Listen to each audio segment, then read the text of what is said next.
ہستی ہیں جن کے احسانات ہم پر سب سے زیادہ ہیں. ان کے احسانات کا بدلہ ہم چکا نہیں سکتے، لیکن ہاں ایک صورت ہے کہ ہم ان کے لیے زیادہ سے زیادہ دعائیں کریں، خصوصاً اس وقت جب وہ دنیا سے جا چکے ہوں اور ہم ان کے لیے کسی قسم کی کوئی جسمانی خدمت یا مالی خدمت یا کسی اور طریقے سے کوئی مدد ان کی نہ کر سکتے ہوں. جب انسان فوت ہو جاتا ہے تو اس کے اپنے عمل کا سلسلہ ختم ہو جاتا ہے.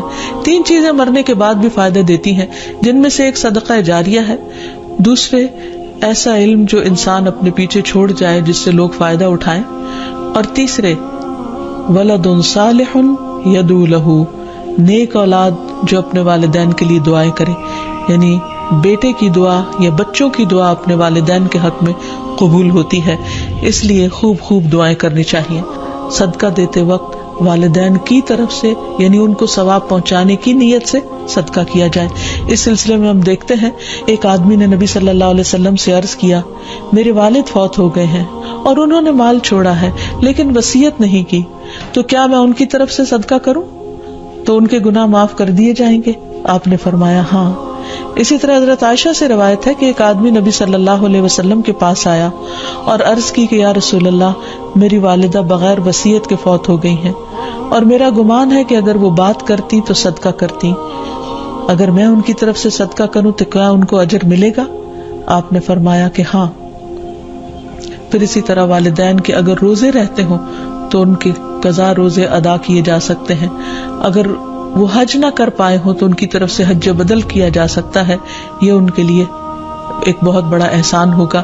پھر اسی طرح ان کی نظر پوری کی جا سکتی ہے کہ اگر انہوں نے زندگی میں کسی سے کوئی وعدہ کیا ہو اور وہ اسے پورا نہ کر سکے ہوں، اللہ تعالیٰ کے لیے کوئی نظر مانی ہو اور اسے پورا نہ کر سکے ہوں تو اس کو ادا کر دیا جائے. والدین کے لیے دعا کرنے سے پہلے اللہ سبحانہ و تعالیٰ کی حمد و ثنا بیان کیجیے، پھر نبی صلی اللہ علیہ وسلم پر درود بھیجیے اور پھر اپنے ماں باپ کے لیے دعائیں کیجیے، کیونکہ یہ اللہ تعالیٰ کا حکم بھی ہے.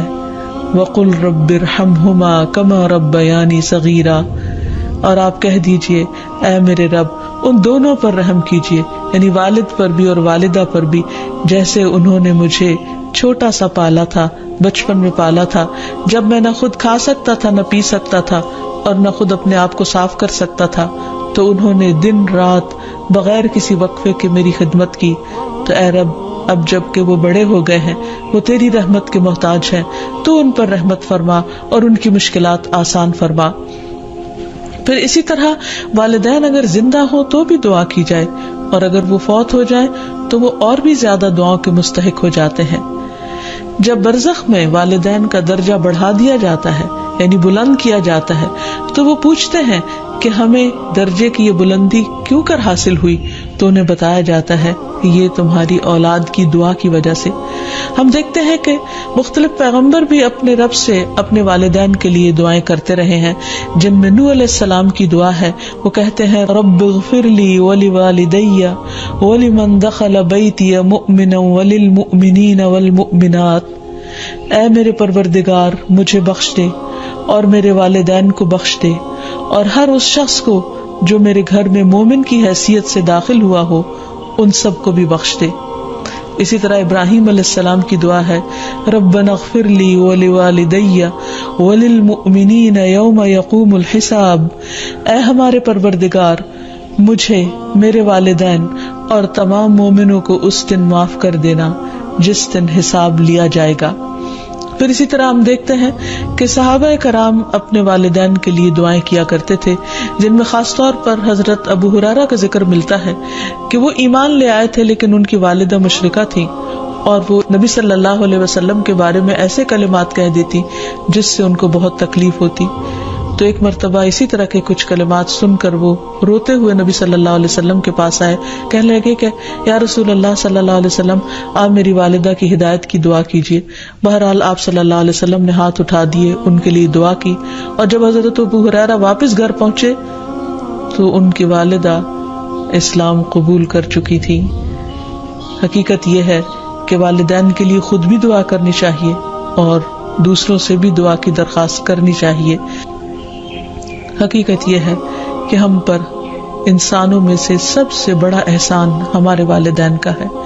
اللہ سبحانہ وتعالی نے اپنے حق کے بعد سب سے بڑا حق ہمیں والدین ہی کا بتایا ہے. والدین میں سے بھی خاص طور پر ماں کا حق ادا کرنا اور بھی زیادہ ضروری ہے، کیونکہ باپ کے مقابلے میں بچے کی پیدائش، تعلیم اور تربیت میں ماں کا حصہ اور ہاتھ زیادہ ہوتا ہے، وہ تکلیفیں بھی زیادہ اٹھاتی ہے.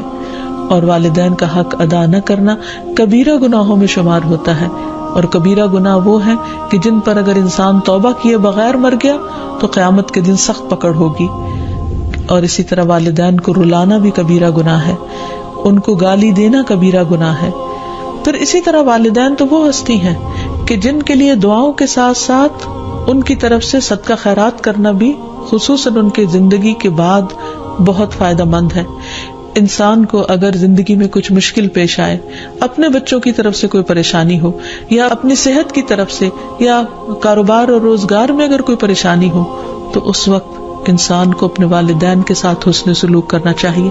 یہ ان نیکیوں میں سے ہے جس کی وجہ سے انسان کی مشکل بہت جلد حل ہو جاتی ہے. تو خلاصہ یہ ہے کہ انسان اپنے والدین کے ساتھ جو احسان کر سکتا ہے، اس میں جب وہ زندہ ہوں تو ان کا دل خوش کرے، ان کی خدمت کرے، ان پر اپنا مال خرچ کرے، ان کی اطاعت اور فرما برداری کرے، خواہ وہ اللہ کے فرما بردار ہوں یا نہ ہوں، ان کے ساتھ حسن سلوک کرتا رہے. جب وہ فوت ہو جائے تو ان کی طرف سے صدقہ خیرات کرے، والدین کے دوستوں کے ساتھ حسن سلوک کرے، اور اس کے ساتھ ساتھ ان کے لیے خوب خوب دعائیں کرے. اور خصوصاً یہ مختصر سی دعا جو اللہ سبحانہ وتعالی نے خود حکم دیا ہے کرنے کو، رب ارحمہما کما ربیانی صغیرا، اس دعا کی خوب خوب تکرار کرے اور ان کی بخشش کی بھی دعا کرے. اور آخر میں ہم سب دعا کرتے ہیں اپنے والدین کے لیے کہ اللہ تعالیٰ ان پر اپنی رحمتیں فرمائے اور ان کو اپنا پسندیدہ بنا لے، اور اگر وہ دنیا سے جا چکے ہیں تو انہیں جنت میں اعلیٰ مقامات عطا فرمائے. وآخر دعوانا ان الحمد للہ رب العالمین. السلام علیکم ورحمۃ اللہ وبرکاتہ.